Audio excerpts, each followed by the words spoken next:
what is up mga kamister? Samahan nyo ngayong araw mga kamister para kunin tong Shopee parcel natin. Let's go mga kamister! So ikabit na natin itong mga kamister dun sa motor natin. Since nagpalit po tayo ng pipe mga kamister, kailangan natin mag-reset ng ECU.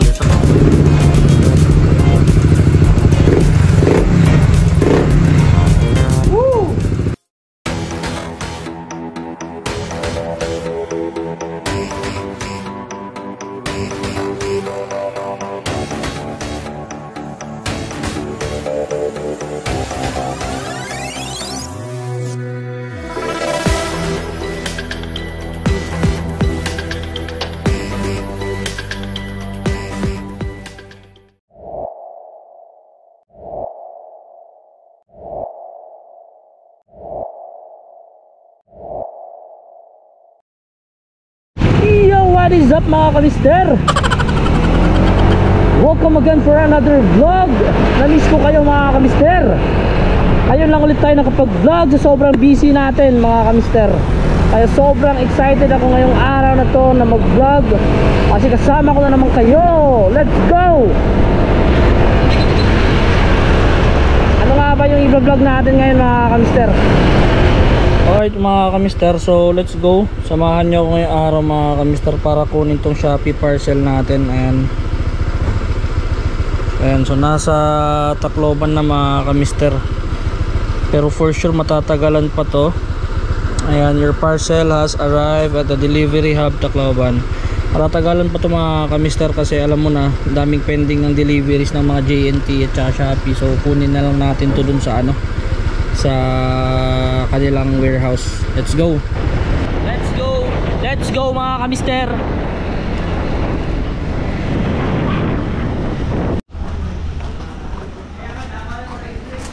Alright, so nandito na tayo sa Shopee Express mga kamister.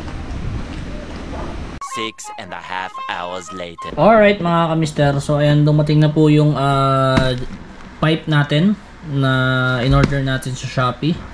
So shoutout sa seller po nito. So let's go, samahan nyo ngayong araw na ito mga kamister para i-unbox. Buksan natin ito mga kamister.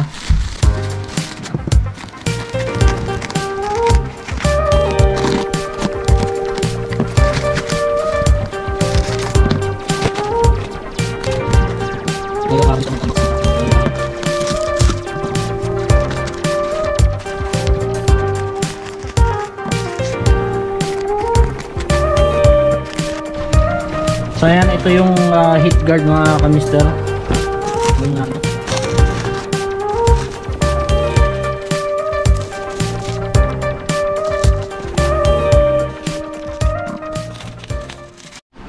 Alright, so ayan mga kamister, ito na yung pipe natin, JVT. Wow!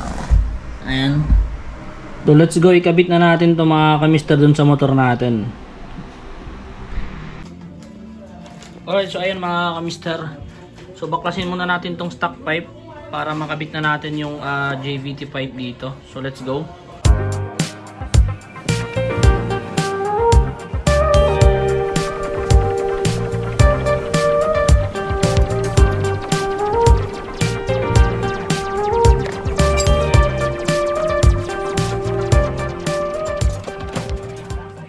Ayan, so tatanggalin din pala natin ito mga kamister pagkatapos yung dalawang bolt ng pipe, itong sensor natin, kasi kakabit natin yan dun sa sa bagong pipe.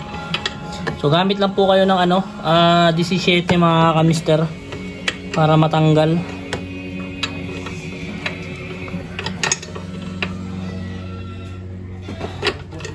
So ayan, kailangan din pala natin muna tong tanggalin mga kamister para matanggal natin yung yung sensor. Kasi nakakasagabal po siya.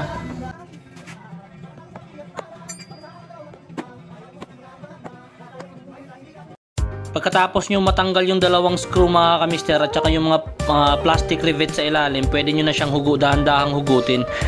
Hugutin nyo lang siya pakaliwa para mahugot nyo. Dahan-dahan lang mga kamister para hindi nyo mabasag yung mga lock.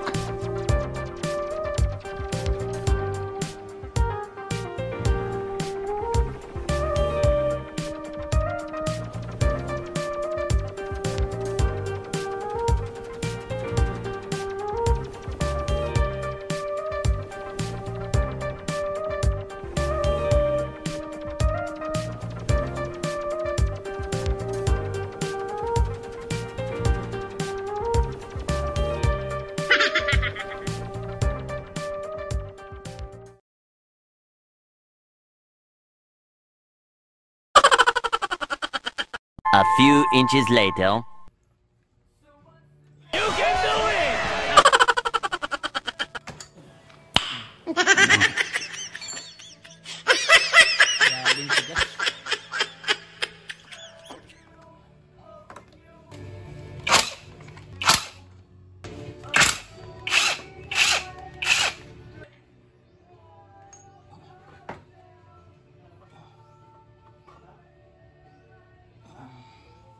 Right, so ayan mga kamister, so ikakabit na po natin tong JVT pipe natin.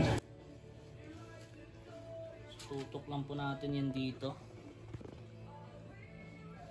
Ay. Tsaka pala wag natin kalimutan mga kamister yung pipe gasket. Kasi sisingaw yan kung hindi natin siya makabit mga kamister. So ayan, kinakabit na natin yung pipe gasket mga kamister, tapos ikakabit na rin natin yung pipe. So ganyan lang kadali mga kamister. Pagkapasok nyo mga kamister, lagyan nyo muna ng bolt dito sa taas para di po kayo palaging nakahawak. Tapos saka nyo lagay yung mga dalawang nut dito sa pipe natin.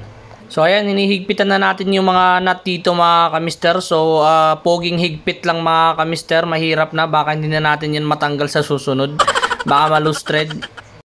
Pagkatapos natin mahigpitan yun mga kamister, isabay na rin natin tong ikabit yung mga bolt dito sa pipe at saka sa chassis. At napansin ko mga kamister na 2 bolt na lang pala yung kailangan natin dito kasi yung bracket nya hindi nakasama yung isa dito na bolt. At syempre gamitan natin ng power tools yan mga kamister para mabilis at saka tamang higpit lang. Pagkatapos nyan mga kamister, kailangan din pala natin ikabit itong sensor dito sa bang ng pipe natin. So napansin ko na hindi na po siya abot, kaya kailangan natin siya tanggalin dun sa pagkakabracket niya mga kamister para mas sumaba pa siya. Kailangan natin buksan dito sa battery mga kamister, kasi papansin nyo yung sensor hindi na siya masyadong abot.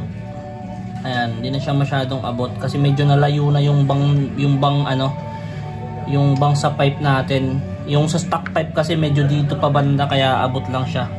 So yung gagawin natin dito mga kamister is tatanggalin lang po natin yung yung pinagkakabitan ng sensor.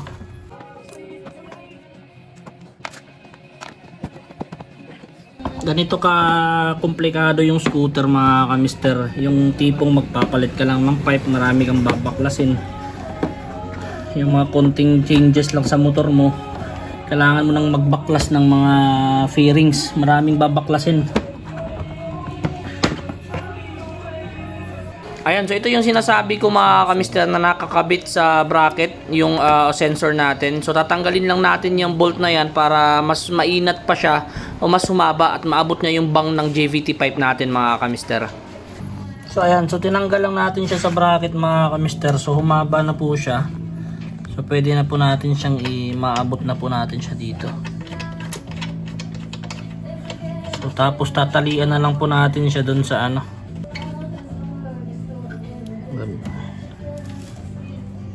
So since nagpalit po tayo ng pipe mga kamister, kailangan natin mag-reset ng ECU. So ayan, papakita ko sa inyo paano mag-reset ng ECU ng Honda Click 160. So same pa rin naman to mga kamister sa kung paano mag-reset dun sa Click 125 at saka Click 150 natin. So panoorin nyo na lang dito sa ibang video ko, ina-upload ko na po yan paano mag-reset sa Click 125 at 150. So ayan, so buksan nyo lang po itong battery dito, compartment, tapos hugutin nyo itong DLC cable mga kamister, tanggalin nyo yung takip. Tapos hanapin nyo po dito yung kulay green at saka brown mga kamister. Ayan, green at saka brown.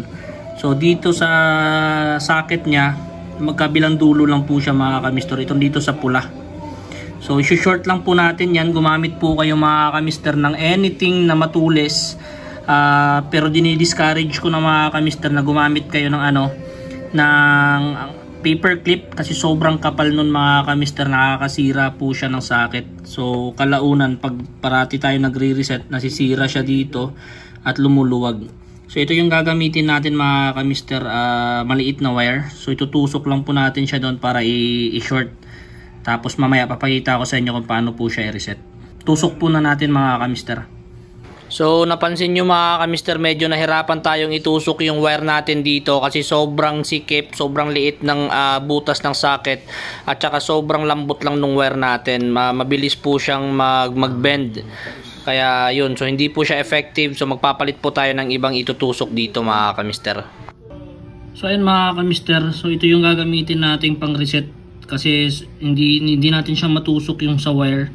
Kasi sobrang liit at saka sobrang higpit dito mga kamister. So ito yung gagamitin natin, itong arpiller, pardible, or anong tawag dito sa Tagalog, sa Bisaya kasi pardible.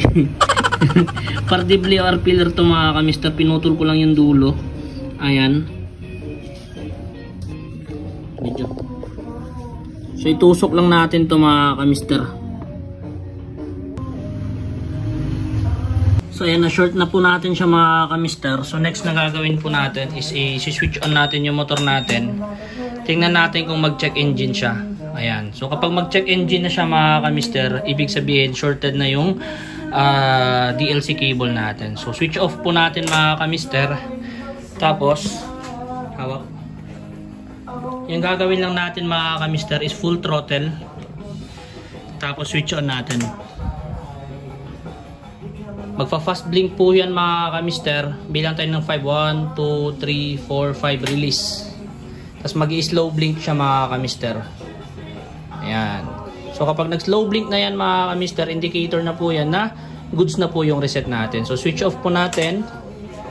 Tapos pugutin ulit natin yung sinort natin. Ayan. Tapos pwede na po natin siyang paandarin.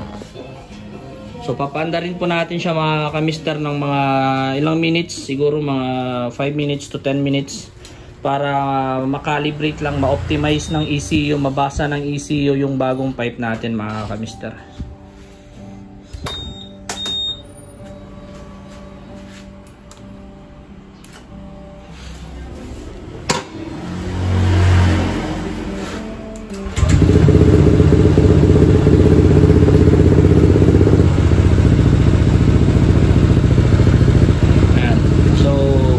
Minutes mga kamister, 257, mga around 302 or 307 mga kamister.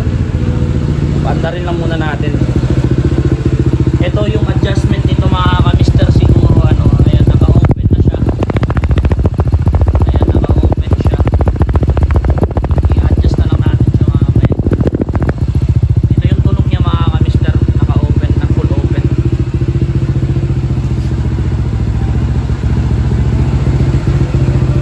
A few moments later. Alright, so ayan mga kamister, nakahigit 10 minutes na po tayo. So pwede na po natin ito siyang gamitin. Ayan, all goods na siya mga kamister. Pwede mo nang birahin, pwede mo nang magamit, pwede mo nang patakbuhin.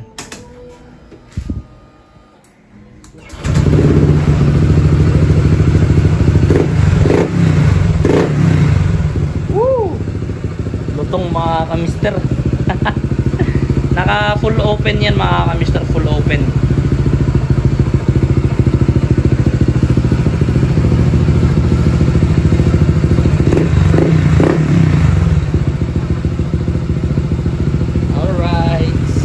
Alright, so abangan nyo na lang mga kamister yung performance test at saka review natin sa JVT V3 na pipes para sa Honda Click 160 mga kamister. Kaya kung hindi ka pa naka-follow sa Facebook page natin at saka naka-subscribe sa YouTube channel, mag-follow at mag-subscribe na kayo mga kamister para updated po kayo sa mga panibagong uploads natin. So kita-kits po ulit tayo sa susunod na vlog mga kamister. Like, share, and subscribe. Peace!